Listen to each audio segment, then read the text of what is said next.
কই দে, আমার বোয়াল মাছটা দিয়ে দে। কেটে একদম তৈরি করে রেখেছিস তো? হ্যাঁ, আজকের মতো সবকিছু তৈরি করাই রয়েছে। তবে একটা কথা আছে তোমার সাথে। হ্যাঁ, কি কথা বলবি তাড়াতাড়ি বল। আমার হাতে সময় নেই, গিয়ে হোটেল খুলতে হবে, রান্নাগুলো করতে হবে। এই যে তোমাকে আজকে বোয়াল মাছ দিলাম, এটাই শেষ। আমি আর তোমার সাথে কাজ করব না। কেন, কি হলো? আমি তো তোকে দিনের দিন টাকা দিয়ে দিই, তাও আমার সাথে কাজ করবি না কেন? তুমি আমাকে টাকা কম দিচ্ছ। আমি একটা জায়গায় খবর পেয়েছি, সেখানে 50 টাকা মানে বেশি দেবে তোমার থেকে। কালকে থেকে ওখানেই বোয়াল মাছ দেবো। তাহলে আমি কোত্থেকে মাছ নেব সেটার ব্যবস্থা তো করে দে। আমি কারোর কিছু ব্যবস্থা করে দিতে পারবো না। আমার যেটা বলবার ছিল বলে দিয়েছি। তোমার থেকে কিছু টাকাও পাবো না। এখন হিসেব মানে একদম বরাবর, ঠিক আছে? আর কিছু বলতে চাই না। আরে কটা বেশি টাকা লোভে তুই এরকম করছিস? ঠিক আছে, তুই যেটা ভালো বুঝছিস কর। আর কি বলবো, তবে ভালো করে কাজ করিস, ঠিক আছে? ভালো কাজ করার জন্যই তো তোমার কাছে কাজ ছাড়ছি। ওখানে 50 টাকা বেশি দেবে, আরো বেশি টাকা হবে। যার কাছেই কাজ করিস হঠাৎ করে ছেড়ে দিস না, সে খুব বিপদে পড়ে যাবে। যদি কেউ তোকে হঠাৎ করে ছেড়ে দেয় তাহলে তুই যেমন বিপদে পড়বি, ঠিক তেমনই আমিও আজকে বিপদে পড়লাম। কিন্তু তোকে বলে কি হবে, আমি বাড়ি যাই।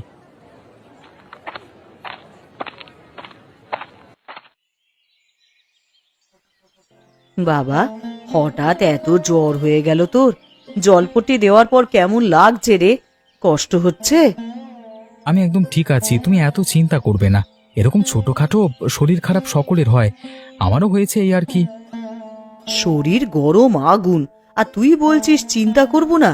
মায়ের মন রে, সন্তানের একটু কিছু হলেই খুব চিন্তা করে। মা, জানি আমি তুমি আমাকে খুব ভালোবাসো, আমার জন্য অনেক চিন্তা করো, কিন্তু অত কিছু হয়নি আমার। বাবারে, তুই এবার বিয়েটা করেই নে।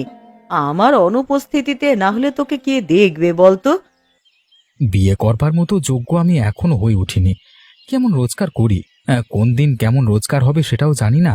একটা ভালো জায়গায় আগে দাঁড়াই, তারপর বিয়ের কথা ভাববো। আমি বেঁচে থাকতে থাকতে বিয়েটা করে নিস বাবা, না হলে আমার খুব আফসোস হবে। আমি আমার বৌমাকে দেখে যাব।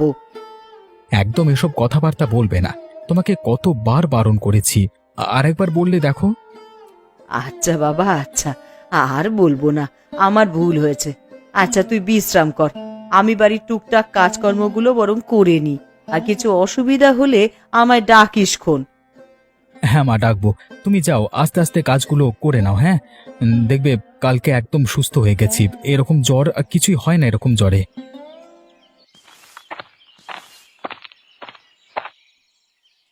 কি গো, আজকে তোমার আসতে এত দেরি হলো? হোটেলে যাবে না নাকি? আরে হোটেলে তো যেতেই হবে, না হলে টাকা উপার্জন হবে কিভাবে? কিন্তু একটা সমস্যা হয়ে গেছে। কি সমস্যা হয়েছে গো? আমাদের হোটেলের জন্য যে রোজ বোয়াল মাছ দিত গো, নামটা কি যেন ভুলে গেছি। আরে ওই তো মনীষ দাদা দিত তো, ওনার কথাই বলছো তো? হ্যাঁ মনীষ, কালকে থেকে ও আর আমাদের হোটেলের জন্য বোয়াল মাছ দেবে না, অন্য জায়গায় দেবে। আমাদের থেকে 50 টাকা বেশি দিচ্ছে শুনলাম। ও বাবা, কিন্তু এত টাকা বেশি দিলে লাভ করবে কিভাবে? আমরাই তো এত বেচাকেনা করেও ন্যূনতম লাভ করি গো। জানি না, ওই জন্যই হচ্ছে সমস্যা। এবার কার থেকে বোয়াল মাছ নেব এটাই হচ্ছে দেখবার কথা। তুমি চিন্তা করো না, আমরা সৎ পথে কাজ করছি। বিধাতা কিছু না কিছু একটা উপায় ঠিক বার করে দেবেন। আমরা যেমন বিপদে সকলের পাশে দাঁড়াই, আমাদের বিপদেও নিশ্চয়ই কেউ পাশে দাঁড়াবে। দেখাই যাক কে পাশে দাঁড়ায়। আচ্ছা, আমি হোটেলে গেলাম। রান্না বান্না করতে হবে তো। বোয়াল মাছের ঝোল করব ভাবছি আজকে। আচ্ছা, যেটা তোমার ভালো মনে হয় করো। দুপুরবেলা বাড়ি ফিরে এসো।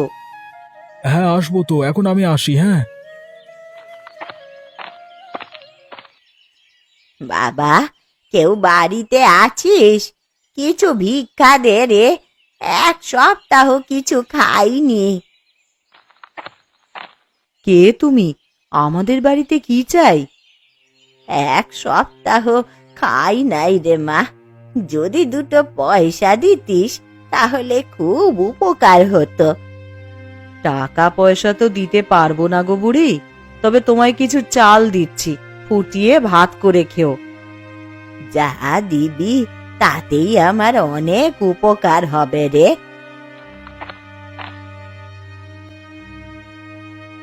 এই নাও বুড়ি, তোমায় যা চাল দিয়েছি এতে তোমার 1 সপ্তাহ ভালোভাবে কেটে যাবে।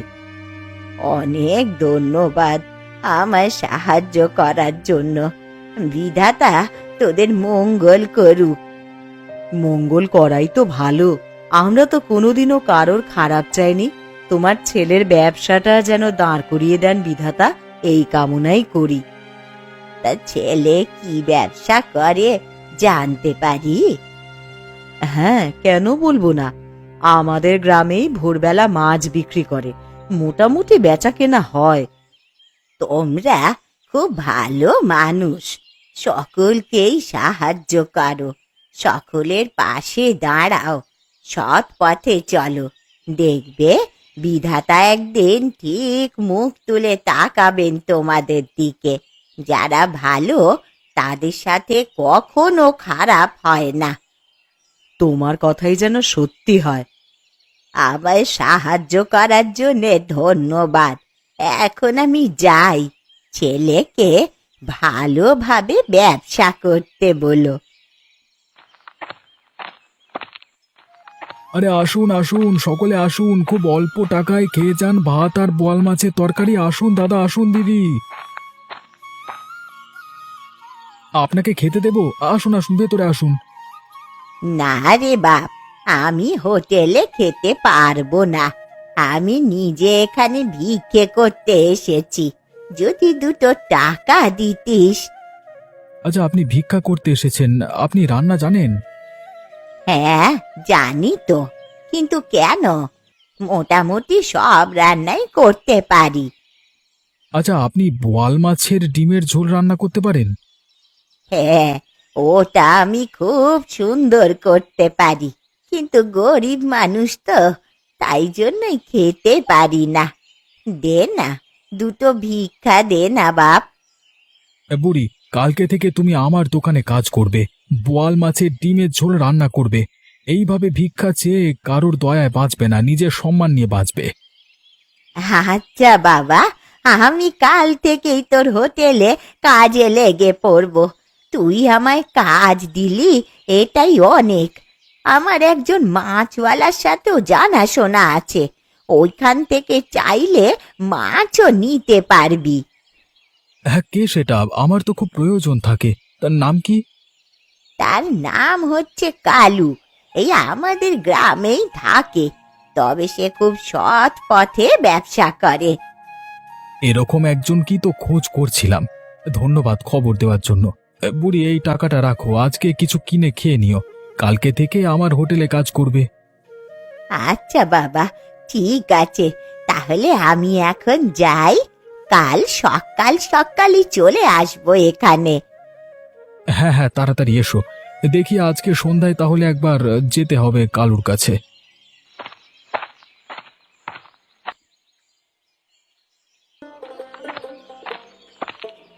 ও বাবা, তুমি সবকিছু সাজিয়ে বসেই আছো, তাহলে আজকে আমার আসতে দেরি হয়ে গেল? হ্যাঁ, আরে না না, তুমি ঠিক সময় এসেছো, আমারই রান্না আজকে তাড়াতাড়ি হয়ে গেছে গো। ও আচ্ছা আচ্ছা, তাহলে খেতে বসি। হ্যাঁ, খাবার তো দেওয়াই আছে। হ্যাঁ, বসো বসো।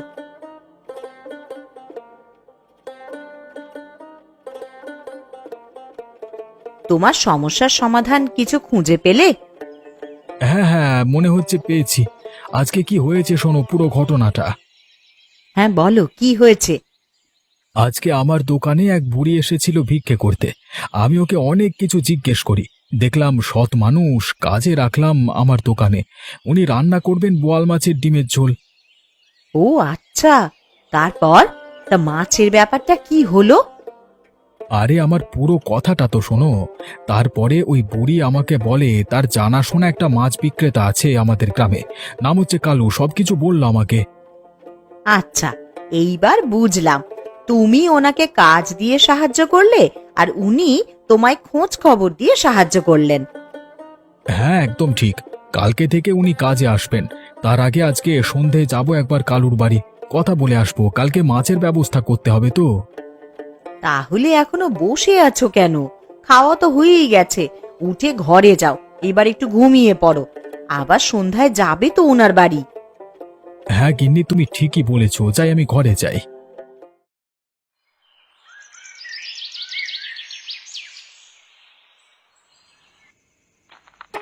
কালু ভাই, বাড়িতে আছো? আরে এই তো সামনেই বসে আছো। হ্যাঁ দাদা, বলুন না কি দরকার আপনার।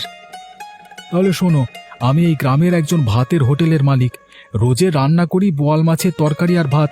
আগে বোয়াল মাছ কিনতাম ওই মনীষের কাছ থেকে, কিন্তু হঠাৎই ও কাজ করবে না বলে আমার সাথে চলে গেল। তুমি কি আমার সাথে কাজ করবে? হ্যাঁ নিশ্চয়ই, করবো না কেন। আমিও তো এরকম একটা নির্দিষ্ট কাজ খুঁজছিলাম, যাকে প্রত্যেক দিন মাছ বেচবো, প্রত্যেক দিন আমার থেকে কিনবে। হ্যাঁ দাদা, তাহলে আর তোমাকে চিন্তা করতে হবে না। আমি রোজ বোয়াল মাছ নেব তোমার কাছ থেকে, রোজের টাকা রোজই দেব।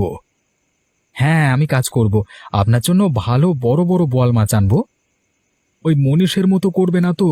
50 টাকা বেশি পেয়েছে কোথায়, সেখানেই ছুটলো। একবারও ভেবে দেখলো না যে এতদিন আমার সাথে কাজ করছে, তার কোনো অসুবিধে করিনি আমি। না বাবু, ওরকম আমি নই। যে থালায় খাবো সেই থালাতেই ফুটো করব, এরকম মনোভাব আমার নেই। আমি আপনার সাথে সৎভাবে কাজ করব। আচ্ছা ঠিক আছে, তাহলে কালকে সকালে হাটে যাব তোমার থেকে বোয়াল মাছ আনতে। এখন আমি যাই। হ্যাঁ, সমস্ত কথাবার্তা হয়ে গেছে। আর কিছু জানবার থাকলে বলো।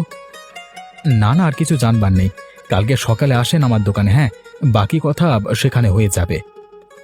আচ্ছা আচ্ছা, তাই হবে।